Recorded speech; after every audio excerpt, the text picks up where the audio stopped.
poquito para atrás. Eso es. Eso, muy bien. Atrásito, eso. Ese tonto sobre la espalda, atrás, así está.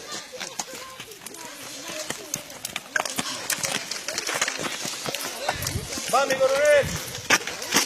¿A dónde viene el coronel?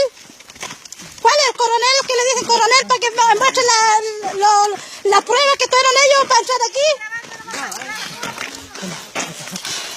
¿Tiene la orden? ¿Dónde está la orden aquí? No se lo puedo poner. ¿Bien?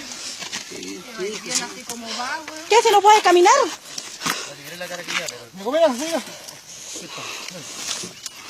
Los cuatro, en el suelo, güey, que no va a ir disparando en el suelo, güey, están y le están disparando. Pero que la... Una persona, ¿cómo se puede disparar?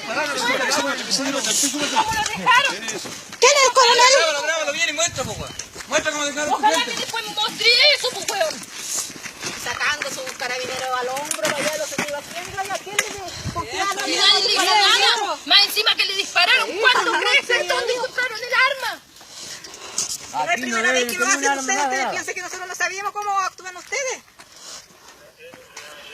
Ni con eso quisimos tener armas, ni con eso porque nosotros avisamos que esta hueá va a ser pasivamente. ¿Las mujeres dónde están? ¿Las mujeres están ahí o no?